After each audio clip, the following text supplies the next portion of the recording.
اتعودنا دايما ان الناجحين هم اللي بياخدوا الجوائز العالميه، زي جوائز اوسكار وجائزه نوبل وجائزه الجولدن جلوب وجائزه بالون دور وغيرهم من الجوائز. بس تعرف ان في جوائز برضه للفاشلين؟ هحكي لكم عن اغرب جوائز اتعملت للفاشلين. اول جايزه معانا هي ذا جولدن راسبيري. الجايزه دي معموله عكس جايزه اوسكار تماما، يعني بياخدها اسوأ ممثل واسوأ ممثله واسوأ اخراج واسوأ فيلم. الجايزه دي اسسها الصحفي جون ويلسون سنه 1981 في نفس التوقيت اللي كانت بتتعمل فيه جايزه اوسكار. في الاول هو كان بيعملها ببيته، بعد كده بقى مهرجان عالمي. الحفله دي بقت بتتعمل قبل التوقيت اللي بتتعمل فيه حفله اوسكار بيوم واحد بس. في نجوم مشاهير كتير جدا خدوا الجايزه دي. ساندرا بولوك سنه 2009 خدت الجايزه دي عن فيلم All About Steve، ونفس السنه برضه ساندرا بولوك خدت جايزه اوسكار عن فيلم ذا بلايند سايد. من ضمن الممثلين اللي خدوا جايزه ذا جولدن راسبيري كان بين افليك عن فيلم سوبرمان فيرسس باتمان. شفنا افلام كانت بتستحوذ على جوائز اوسكار في نفس السنه، زي ذا لورد اوف ذا رينجز، زي افلام انترستيلر او انسبشن. برضه كان في افلام بتستحوذ على جايزه ذا جولدن راسبيري في نفس السنه، زي فيلم باترفيلد ايرث سنه 2000 خد 9 جوائز ذا جولدن راسبيري.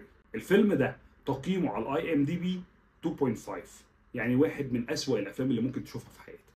الجايزه الثانيه معانا هي جايزه ذا ايج نوبل. جايزه ايج نوبل هي عكس جايزه نوبل تماما. جايزه ايج نوبل بتتاخد للابحاث اللي ملهاش اي لازمه، او الابحاث اللي كانت كوميديه وضحكت العالم كله. الغريب ان في بعض العلماء المشاهير خدوا الجايزه دي. من ضمن العلماء دول العالم اندرو جايم سنه 2000 عن تحريك الضفادع بالقوه الكهرومغناطيسيه.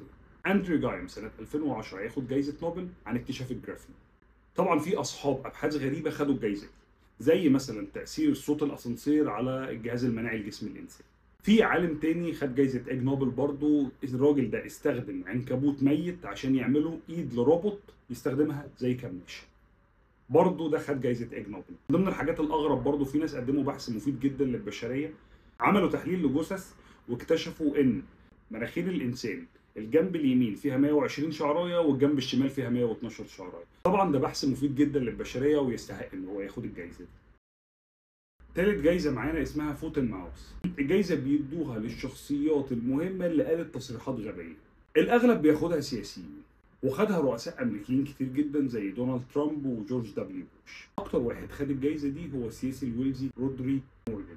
اعتبروا سنه 2008 الفايز بالجايزه دي جورج دبليو بوش ان ده الانجاز مدى الحياه عن تصريح كان في منتهى الغباء. في ايطاليا في جايزه تانية اسمها جايزه الخنزير الذهبي. جايزه الخنزير الذهبي بيدوها لاسوأ سياسي واسوأ ممثل واسوأ رياضي واسوأ صحفي. مشاهير كتير جدا في ايطاليا خدوا الجايزه دي، منهم ديل بييرو ومنهم بوفون منهم دوناروما ومنهم كمان ابراهيموفيتش. والسياسيين اللي خدوها كان اشهرهم بيرلسكوني رئيس الوزراء.